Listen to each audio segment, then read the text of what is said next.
Hi guys, ఈరోజు Saturday కదా. ఈరోజు మధ్యాహ్నం భోజనానికి వచ్చాము గోవిందస్వామి టెంపుల్కి. వచ్చేసరికి చాలామంది జనాలు ఉన్నారు. అక్కడ బాగా ఫిలప్ అయిపోయి ఉన్నది, అసలు ఖాళీ లేదు. అక్కడ బాగా ఎండగా ఉండడం వల్ల చున్నీ వేసుకొని మరీ కప్పుకొని కూర్చున్నాం.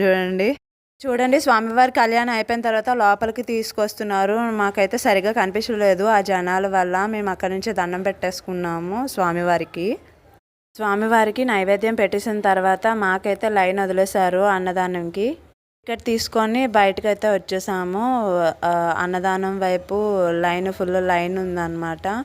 ఆ లైన్ అంతా కంప్లీట్ అయ్యేసరికి 5 నిమిషాల్లో కంప్లీట్ అయిపోయింది. గబగబా పెట్టేస్తున్నారు.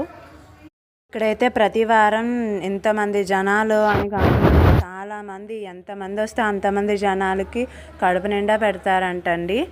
అలాగే మధ్యాహ్నం భోజనం కాకుండా మార్నింగ్ టిఫిన్ కూడా పెడతారు, నైట్ టిఫిన్ కూడా పెడతారు. మేమైతే భోజనాలు తీసేసుకున్నాము. భోజనాలు తీసుకొని కడుపు నిండా తిని అక్కడి నుంచి బయటకు వచ్చేసామన్నమాట. భోజనం చేసి బయటకు వచ్చాక ఇక్కడ షాపులు ఉన్నాయి. ఒక షాపే ఉన్నది. ఈ షాపులో గంధం, ఊదతులు, హారతి బిళ్ళలు, కర్పూరం బిళ్ళలు ఇంకా చాలా అన్నీ ఉన్నాయండి. మేమైతే అవి తీసుకోలేదు కానండి. అక్కడ ఐస్ క్రీమ్స్ ఉంటే ఐస్ క్రీమ్ తీసుకున్నాము. భోజనం తర్వాత ఐస్ క్రీమ్ తింటే కడుపు చల్లగా ఉంటుందని ఐస్ క్రీమ్ తీసుకున్నాము. మాకైతే చాలా బాగా నచ్చింది ఐస్ క్రీమ్.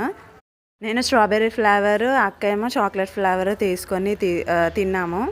మొత్తానికి మా భోజనాలు అయితే అయిపోయాయండి. ఈ వీడియో కనుక మీకు నచ్చినట్లయితే లైక్ చేయండి, షేర్ చేయండి, సబ్స్క్రైబ్ చేసుకోండి, కామెంట్ పెట్టండి.